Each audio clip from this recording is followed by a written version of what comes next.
The word government, you break it down. People say this word every day almost, and yet they've never looked at the etymological roots of the word. It comes from the Latin verb gubernare. Once again, no V in classical Latin. No V, okay? So again, V's were rendered as either B's or P's in classical Latin language.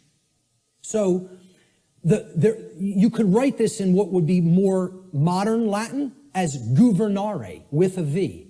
But in classical Latin or ancient Latin, there is no V, so it would have been rendered with a B, gubernare. Now, what's the election of a governor called? It's called a gubernatorial election. Gubernatorial. Gubernare is in there, okay?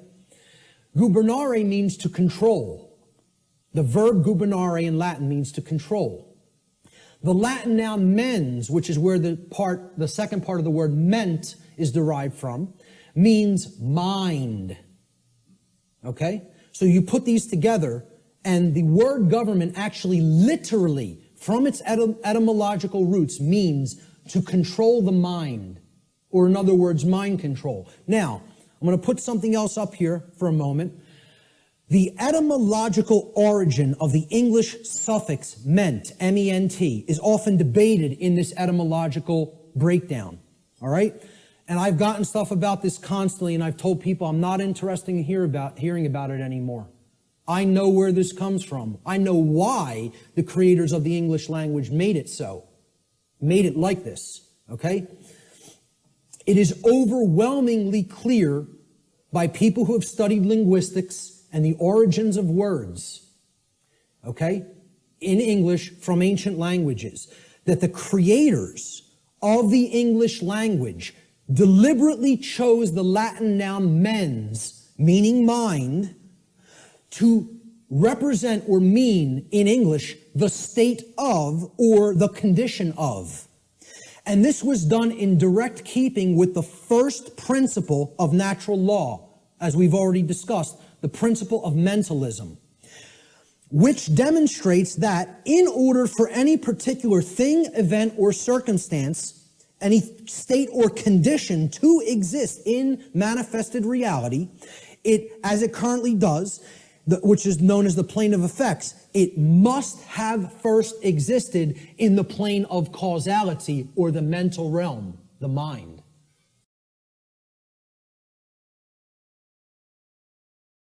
Government is based on this illusory and false concept called authority. People think certain people are authorities, that they actually have rights that other people don't have. The right to command, compel, coerce, and tell people, this is right, this is what you're going to do, and if you disagree, I have the power to actually compel, coerce, or constrain you against your will, if you're not harming anybody, even in the taking of that action. Authority is based upon an equal illusion that is called jurisdiction. Now, if we break down this word, it comes from the Latin noun. Jurisdiction comes from Latin, jus juris. Jus juris in Latin means law. Juris is the possessive case. And the Latin verb dictere. So jus dictere, juris dictere, jurisdiction. Okay? Dictere means to say or to speak.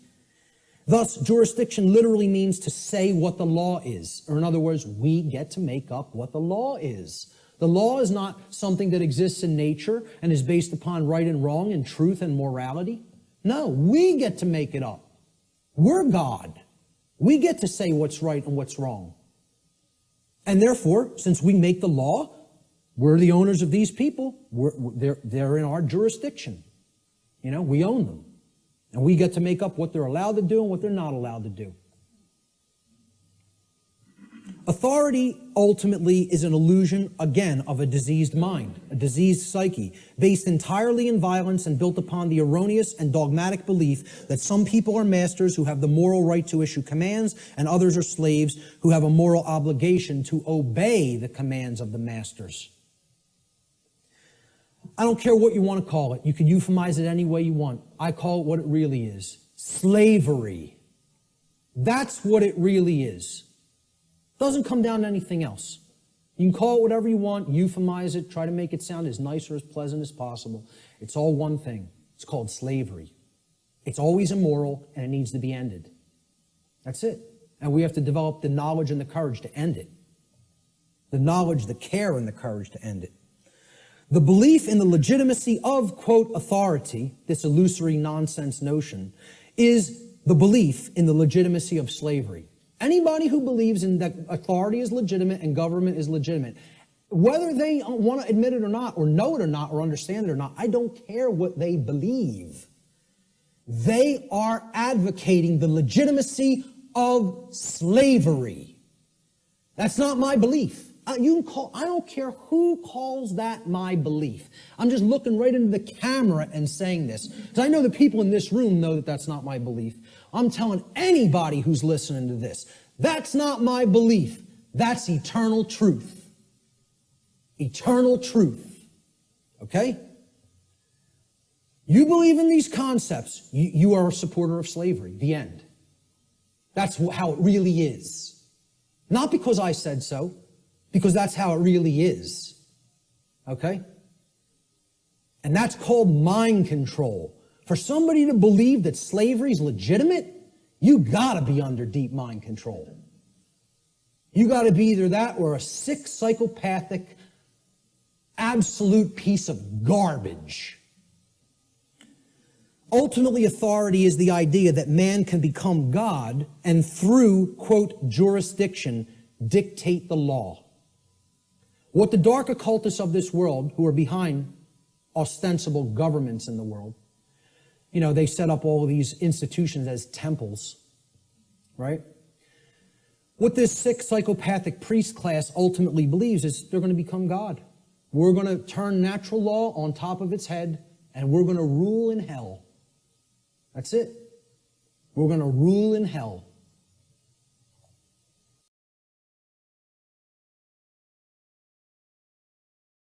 Let's look at taxation, the concept of taxation. Is taxation of any kind a right or a wrong? Is it morally acceptable and justifiable, or is it something that is actually a wrong? So let's look at what taxation really is. And again, we're not going to euphemize. We're going to talk about it straight on. So here's what taxation is. It's not what I believe it is. I'm getting down to the heart of the matter and describing what it actually is. Taxation is the claim that a specific group of people who call themselves government have been given a, quote, right.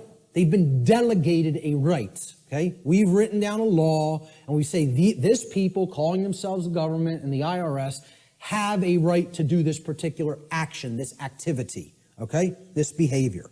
They've been given a right to confiscate, unwillingly, I might add, an arbitrarily chosen percentage of the product of another individual's labor. Now, let me just start with this, right?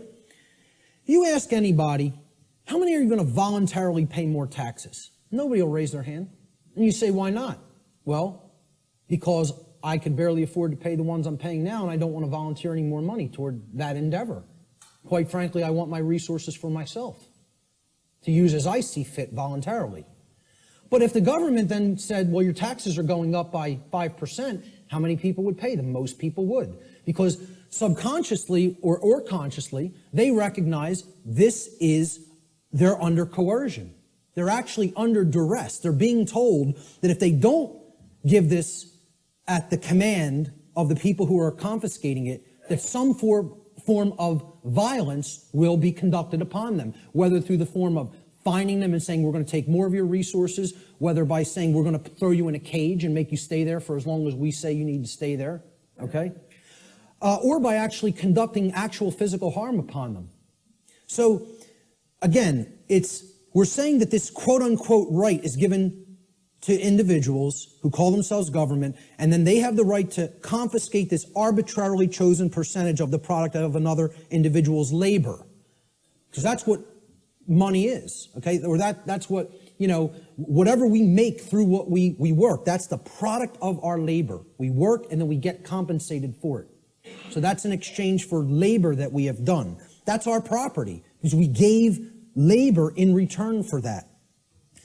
So this is done whether or not the other agrees to share that product voluntarily. It's not a voluntary process. Coercion is involved.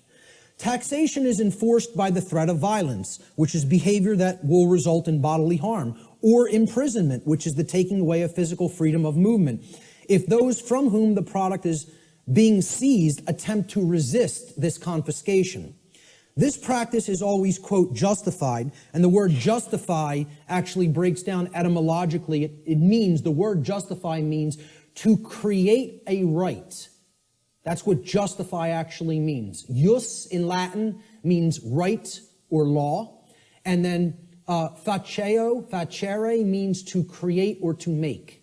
So to justify means to create right, to make a right up and conjure it into existence.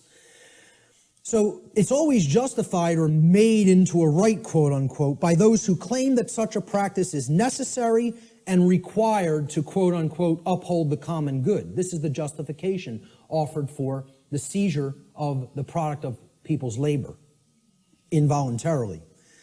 Now, if we are honest with ourselves, if we define the concept of slavery, and I think this is a good definition for slavery, would it be fair to say slavery is the involuntary confiscation of 100% of the product of the labor of another human being?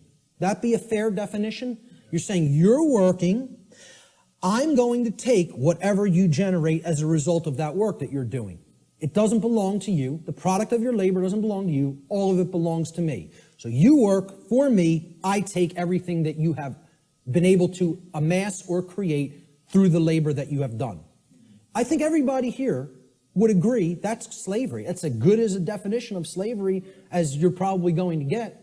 I mean, we can come up with some other definitions that involve coercion and physically shackling and keeping people. But if we really are honest with ourselves, what is the purpose of slavery to begin with is to make others work for free and then take all of the product of the labor. That's what slavery was conducted for. Okay? So, if we're defining slavery as the involuntary confiscation of 100% of the product of the labor of another human being, we should be able to clearly see that there is no magical percentage to which we could lower this number that would no longer make it slavery. So I ask people, if the person who's saying I'm going to confiscate 100% of your labor and keep it for myself would say, well, I'm going to take 75%. I'll take 3/4. You can keep 1/4 of what you've created. Would that no longer constitute slavery? And I don't care what you say I'm going to use the 75% for, okay? If you're telling somebody you have no choice, 75% of your labor belongs to me, would that no longer be slavery just because they allow them to keep 25? Okay, let's lower it to 50. Is it still slavery?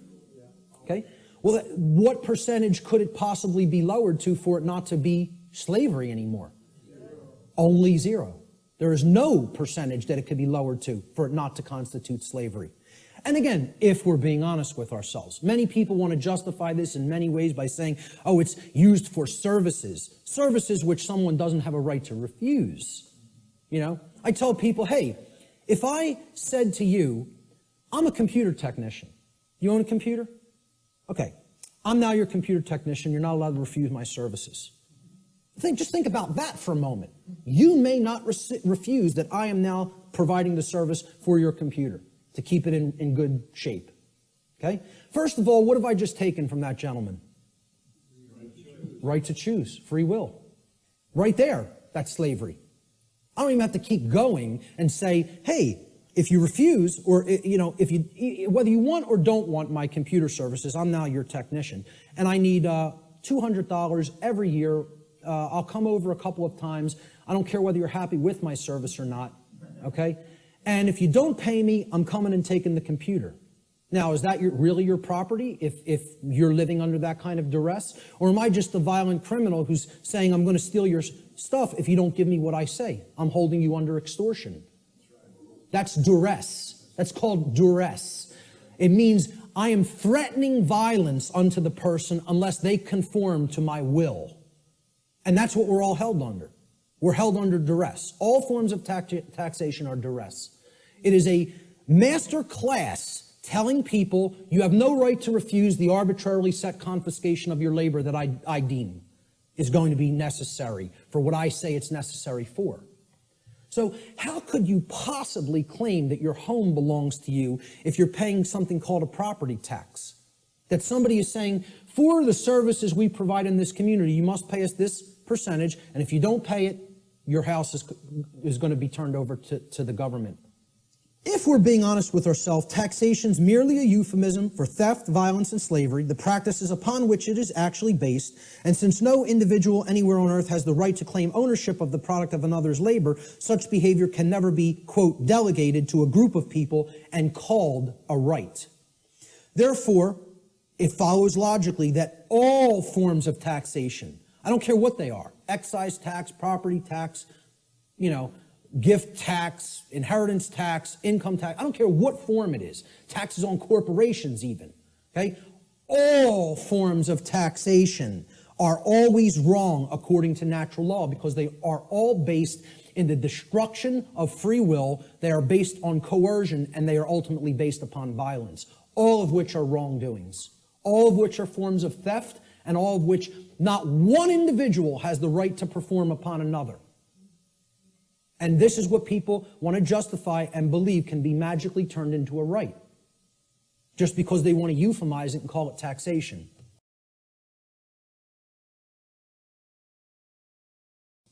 Let's look at another example.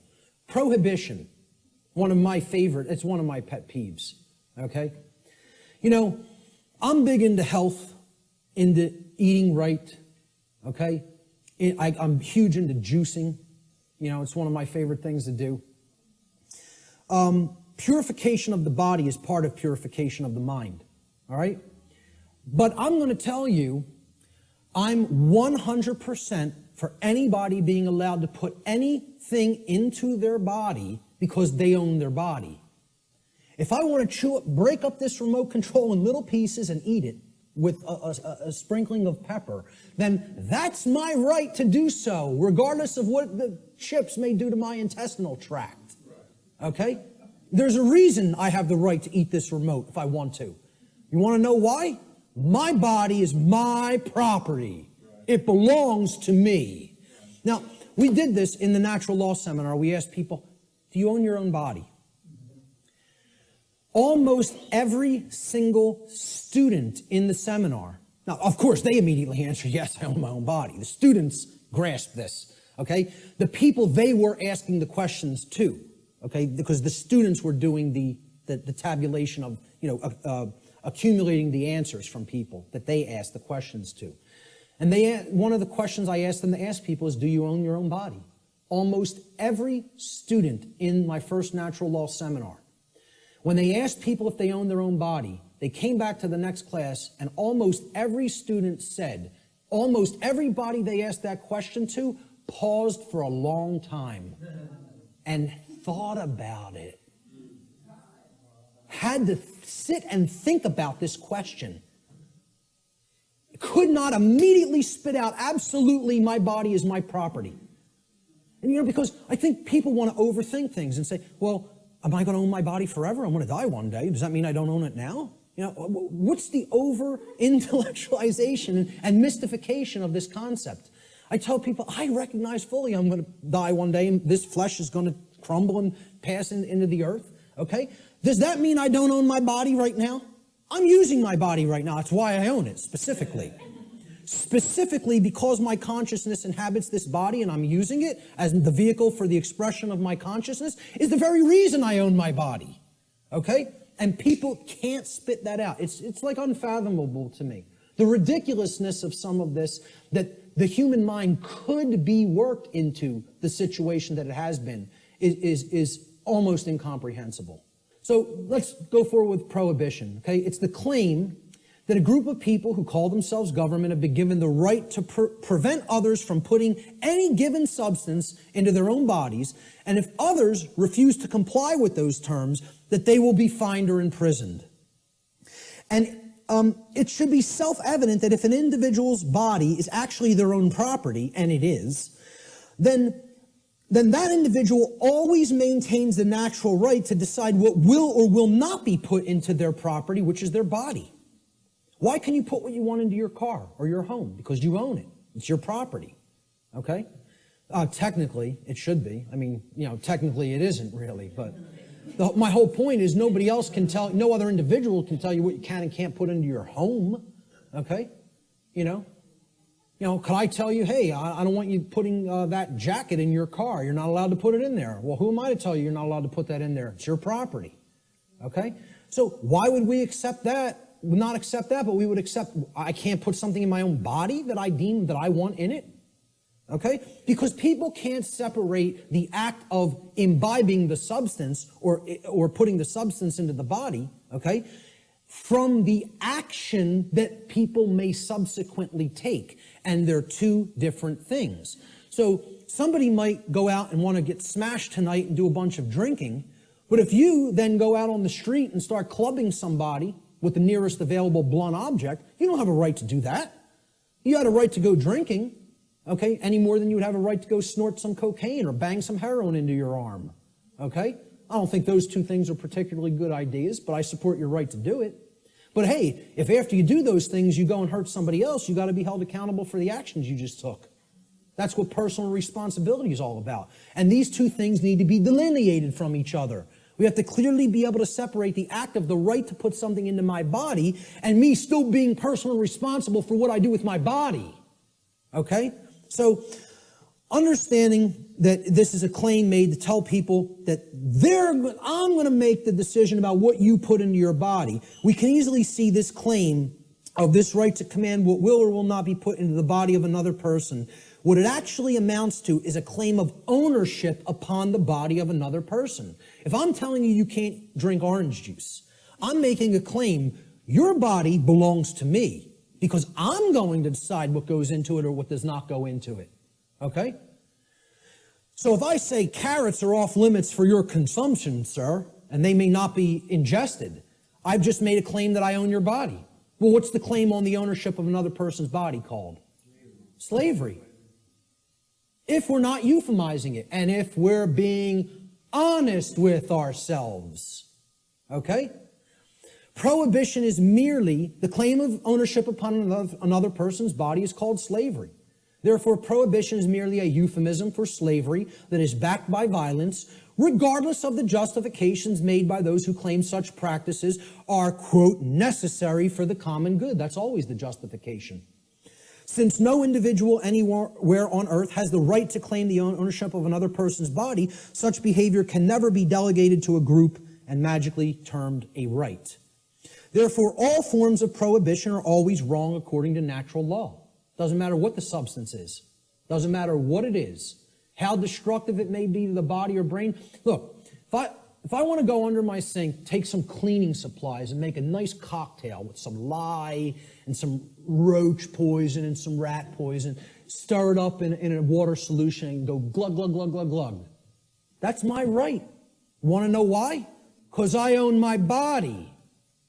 I own my consciousness and my body, period, the end. So if I want to do that, that's my right to do so. Okay? Nobody has a right to tell me what I can and cannot put into my body. Yet we accept this because of these justifications that it's for the common good. Forget what rights are. It's for the common good. We need to accept slavery for the common good. Yeah, it works out like that.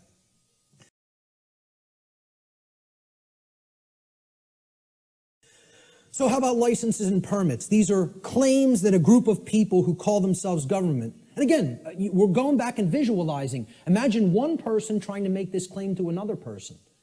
Nobody would find it legitimate. Nobody would find that one person may make that claim to another person. Yet we think these other people called government have rights that individuals don't have. That's what we think. That's called mind control. Mind control is getting people to accept some people have rights that other people don't have. That's what it is. So go back to that visualization exercise. Can one person make that claim over another and have it be legitimate? Of course not. So if nobody has that right, how could that right be delegated to somebody else? It can't. Licenses and permits, they're claims that a group of people who call themselves government have been given the right, quote unquote, the right to prevent others from exercising specific behaviors, even if such behaviors cause no harm to others or their property. unless those others petition, meaning beg, or pay the government for permission. That's what a permit is. It means permission to be allowed to exercise those behaviors. This amounts to the claim that rights are actually merely privileges that may be granted or revoked by government at any time. Okay? Based upon the people in government's preference, their discretion. All right? Remembering that the definition of a right is any action which does not cause harm to another living being or their property, there is no such thing as the right, quote unquote, to stop another person from exercising a right. If something is a right, meaning it doesn't cause harm, there is no such thing as someone's right to stop you from performing that action. Okay? That would be called coercion, which is a wrong. Okay? So the actual ingestion of, let's say, marijuana, for example, harms no one else. You can put that into your body, sit there perfectly peacefully, and not cause harm to another living being. That's called a right, for the very specific definition that it caused no harm. Okay?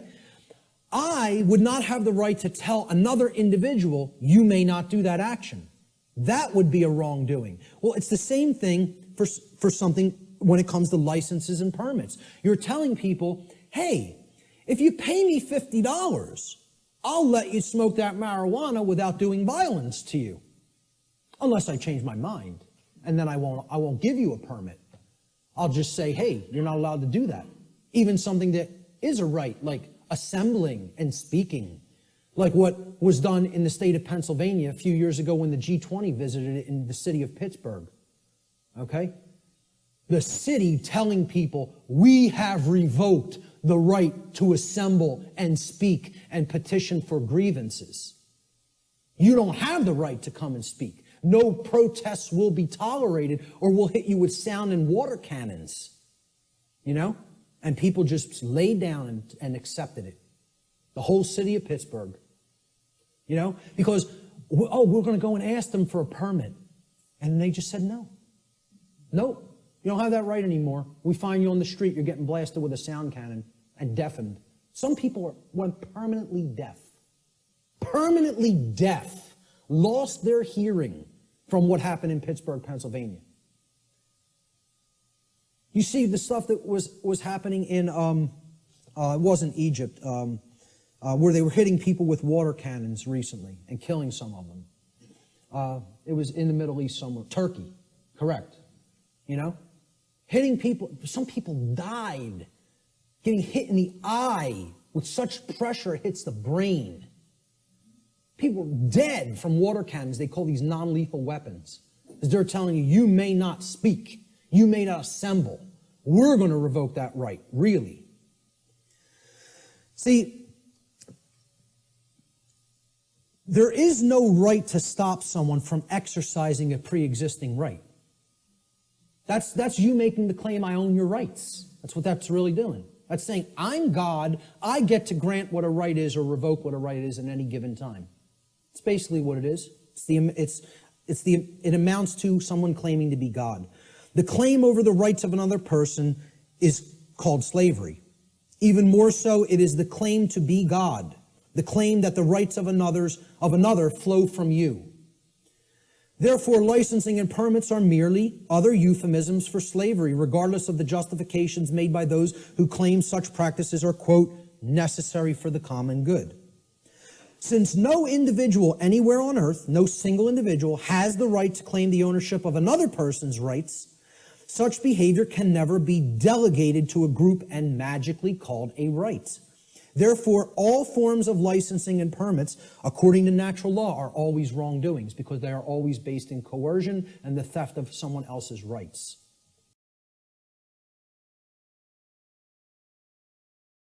Order followers. These are the people who keep this system of slavery in place. Okay? They're the people who keep this system of slavery in place. Let me just say this again. Order followers are the people who keep the existence of slavery in place.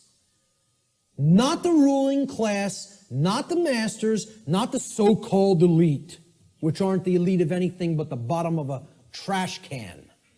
Okay? The people who keep slavery in place are the people who willfully follow their orders. Nobody wants to hear that. And people will hate you for saying it. Following orders means, by definition, doing what you are told to do without judging for yourself whether or not that action that you are being ordered to carry out is actually right or wrong. That's the definition of following orders. I mean, can anybody refute that? Is that not the actual definition of following someone else's order? By definition, you're not, if you're following the order, you're given the order and then you just act. You just do it because you're following the order. You don't sit there and go, is what that person told me to do right? Do I have a right to do that? Is that moral? Should I do that because, it's okay and it doesn't hurt somebody else? Or should I not do that because it actually does cause harm? It's not what an order follower does in their mind. An order follower says, yes, sir, and follows the order. That's why it's called an order follower. That's why it's called following an order. So that's the definition of what an order follower is. It's not my perception of what an order follower is. It's the actual definition of order following. Okay? If an individual, this is key to understand, if an individual is performing the task of following orders, by definition, that individual cannot be exercising conscience. Since, by definition, exercising conscience means that one is willfully choosing through their free will for themselves right action over wrong action.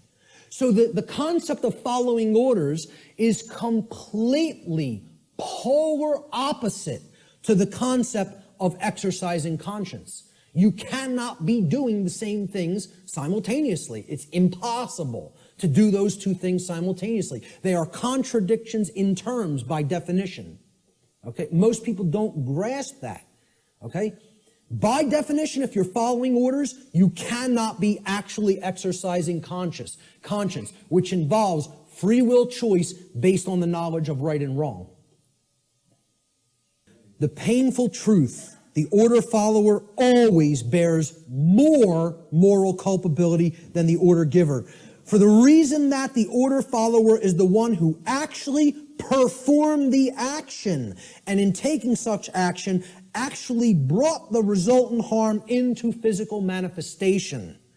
Order following is the pathway to every form of evil and chaos in our world. It should never be seen as a virtue by anyone who considers themselves a moral human being.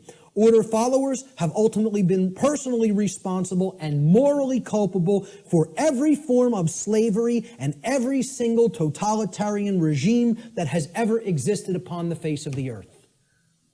That's the painful truth that people don't want to accept because they want to believe the absolute nonsense that order following is a virtue of any kind.